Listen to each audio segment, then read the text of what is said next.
ബലാത്സംഗ കേസിൽ പ്രതിയായ രാഹുൽ മാങ്കൂട്ടത്തിൽ MLAയുടെ മുൻകൂർ ജാമ്യാപേക്ഷ ഹൈക്കോടതി ഇന്ന് പരിഗണിക്കും.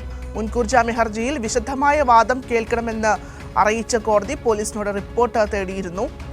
ഇന്നുവരെ രാഹുലിന്റെ അറസ്റ്റ് കോടതി താൽക്കാലികമായി തടയുകയും ചെയ്തിട്ടുണ്ട്.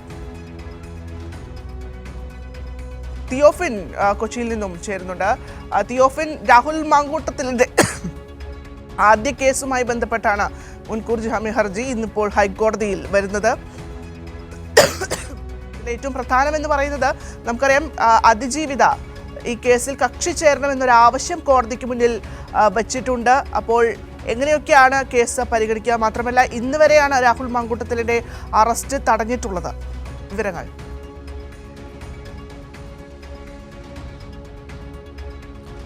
ഭദ്ര, തിരുവനന്തപുരം പ്രിൻസിപ്പൽ സെഷൻസ് കോടതി ആദ്യത്തെ മുൻകൂർ ജാമ്യാപേക്ഷ തള്ളിയ സാഹചര്യത്തിലാണ് രാഹുൽ മാങ്കൂട്ടത്തിൽ ഹൈക്കോടതിയെ സമീപിച്ചത്. ഈ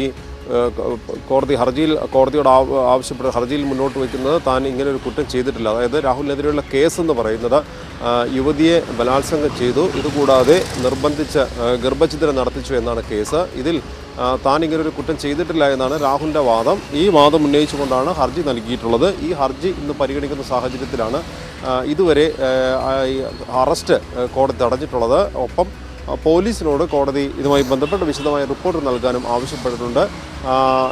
ഇതിനിടെയാണ് ഇന്ന് കോടതി മുൻകൂർ ജാമ്യ ഹർജി പരിഗണിക്കുന്ന സാഹചര്യത്തിലാണ് അതിജീവിത ഈ കേസിൽ കക്ഷി ചേരണമെന്ന് ആവശ്യപ്പെട്ടുകൊണ്ട് കോടതിയിൽ ഹർജി നൽകിയിട്ടുള്ളത്. കഴിഞ്ഞ ദിവസമാണ് ഹൈക്കോടതിയെ അതിജീവിത സമീപിച്ചത്. തൻ്റെ വാദം കേട്ടിട്ടില്ല. ഇതുമായി ബന്ധപ്പെട്ട്, അതായത് രാഹുൽ മാങ്കൂട്ടത്തിന് ജാമ്യം പരിഗണിക്കുമ്പോൾ തനിക്ക് പറയാനുള്ളത് കോടതി കേട്ടിട്ടില്ല, അതുകൂടി കേൾക്കണം. തനിക്ക് പറയാനുള്ളത് കോടതി കേൾക്കാൻ തയ്യാറാകണമെന്നാണ് അതിജീവിത ഹർജിയിൽ ആവശ്യപ്പെട്ടുള്ളത്. ഈ ആവശ്യം ഉന്നയിച്ച് സമീപിച്ചിട്ടുണ്ട്. ഇതിലും ഇന്ന് തീരുമാനമുണ്ടാകും. എന്താണെങ്കിലും ഇന്ന് കോടതി ഹർജി പരിഗണിക്കുന്ന സാഹചര്യത്തിലാണ് ഇതുവരെയുള്ള ദിവസത്തെ, അല്ലെങ്കിൽ 7-ാം തീയതി വരെ അറസ്റ്റ് തടഞ്ഞിട്ടുള്ളത്. കോടതി ഇന്ന് ഹർജി പരിഗണിച്ച ശേഷം എന്താകും തീരുമാനം എന്ന് നമുക്ക് ഇനി അറിയേണ്ടി വരും. അതിജീവിതയ്ക്ക് ഈ ഹർജിയിൽ കക്ഷി ചേരാനുള്ള അനുമതി നൽകുമോ? ഇതുകൂടാതെ തന്നെ ജാമ്യാപേക്ഷ അത് മാറ്റിവെക്കാനാണോ, അല്ലെങ്കിൽ അതിൽ എന്തെങ്കിലും തീരുമാനം ഉണ്ടാകുമോ എന്ന് കൂടി നമുക്ക് വരും മണിക്കൂറുകളിൽ നമുക്ക് അറിയാൻ കഴിയും. ഭദ്ര, അദ്ദേഹത്തിന്റെ അറസ്റ്റ് തടയുന്നത് ഇന്നത്തോടു കൂടി അവസാനിക്കുകയാണ്. ഒരു പക്ഷേ മുൻകൂർ ജാമ്യം അദ്ദേഹത്തിന് ലഭിച്ചില്ല എങ്കിൽ അറസ്റ്റിലേക്ക് തന്നെയല്ലേ കാര്യങ്ങൾ നീങ്ങുന്നത്?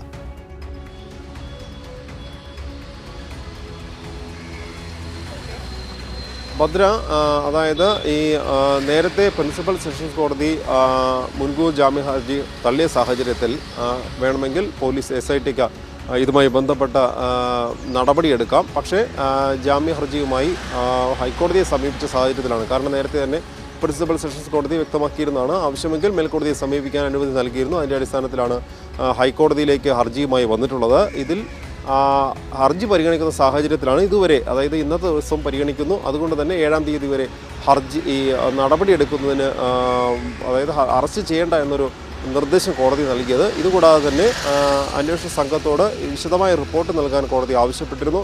ആ റിപ്പോർട്ട് കൂടി പരിഗണിച്ചാവും കോടതിയുടെ തീരുമാനമുണ്ടാവുക. ഒരുപക്ഷെ ജാമ്യ ഹർജി തള്ളുകയാണെങ്കിൽ പോലീസിന് അറസ്റ്റിലേക്ക് പോകേണ്ടി വരും. കഴിഞ്ഞ ദിവസം ഈ പരാതിക്കാരിയുടെ പങ്കാളി രംഗത്ത് വന്നിട്ടുണ്ടായിരുന്നു. ഗുരുതരമായ കാര്യങ്ങളാണ് അദ്ദേഹം പറഞ്ഞു വെക്കുന്നത്. പ്രത്യേകിച്ചും അറിയാം, ഒരു ഡിവോഴ്സ് കേസുമായി അല്ലെങ്കിൽ കുടുംബ പ്രശ്നം പറയുന്ന സമയത്ത് ഒരാളെ മാത്രം വിളിച്ച് എങ്ങനെയാണ് കുടുംബ പ്രശ്നം പരിഹരിക്കുന്നത്?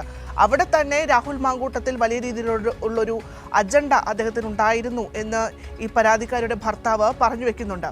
അത്തരത്തിലുള്ള കാര്യങ്ങളൊക്കെ ഒരു പക്ഷേ പ്രോസിക്യൂഷൻ ഇന്ന് കോടതിയിൽ ഉന്നയിക്കാനുള്ള സാഹചര്യം കൂടിയുണ്ടല്ലേ?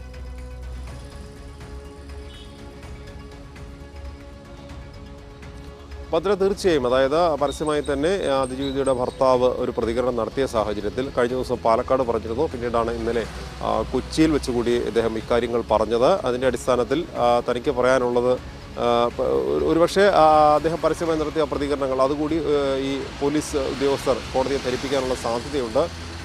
തനിക്കത് വളരെയധികം ക്ഷീണം ചെയ്തിട്ടുണ്ട്, വ്യക്തിപരമായി ദോഷം ചെയ്തിട്ടുണ്ട് എന്നും അതിജീവിതയുടെ ഭർത്താവ് പറഞ്ഞിരുന്നു. തന്നെയുമല്ല, ഈ വിഷയമുണ്ടാകുന്നത്, അതായത് അതിജീവിതയെ ലൈംഗികമായി ദുരുപയോഗപ്പെടുത്താൻ രാഹുൽ മാങ്കൂട്ടത്തിൽ ശ്രമിച്ച സാഹചര്യത്തെക്കുറിച്ച്, അത് ചെറിയ കുടുംബ പ്രശ്നങ്ങൾ അത് രാഹുൽ മാങ്കൂട്ടത്തിനോട് പറഞ്ഞിരുന്നു. അങ്ങനെ ഒരു പ്രശ്നമുണ്ടാകുമ്പോൾ MLA ആയ വ്യക്തി അത് തന്നോട് കൂടി അത്തരം കാര്യങ്ങൾ അങ്ങനെ ഒരു അല്ലെങ്കിൽ സൗഹൃദത്തിൻ്റെ പേരിലാണെങ്കിൽ കൂടി പറഞ്ഞിട്ടുണ്ടെങ്കിൽ അത് ചോദിക്കാൻ തയ്യാറാണ്. അങ്ങനെ തന്നോട് സംസാരിക്കാൻ തയ്യാറായിട്ടില്ല എന്നുകൂടി ഈ അതിജീവിതയുടെ ഭർത്താവ് ഒരു ആരോപണം ഉന്നയിക്കുന്നുണ്ട്. തന്നെയുമല്ല, ഒരു പ്രശ്നം ഉണ്ടെങ്കിൽ, ഒരു പ്രശ്നം അറിയിച്ചാൽ ഒരു പൊതുപ്രവർത്തകൻ എന്ന നിലയിൽ ആ പ്രശ്നം പരിഹരിക്കാൻ ശ്രമിക്കുന്നതിന് പകരം അതിജീവിതയെ ലൈംഗികമായി ചൂഷണം ചെയ്യാനാണ് ഇയാൾ ശ്രമിച്ചതെന്ന ഗുരുതരമായ ഒരു ആരോപണം കൂടി അതിജീവിതയുടെ ഭർത്താവ് കഴിഞ്ഞ ദിവസം ഉന്നയിച്ചിരുന്നു. അതും ഒരുപക്ഷെ പോലീസ് ഉദ്യോഗസ്ഥർ കോടതിക്ക് മുന്നിൽ, പ്രോസിക്യൂഷനും പോലീസ് ഉദ്യോഗസ്ഥരും അത് കോടതിക്ക് മുന്നിൽ അറിയിക്കാനുള്ളൊരു സാഹചര്യം കൂടിയുണ്ട്. അതുകൂടി പരിഗണിച്ചാവും കോടതിയുടെ തീരുമാനമുണ്ടാവുക എന്നാണ് നമ്മൾ പ്രതീക്ഷിക്കുന്നത്.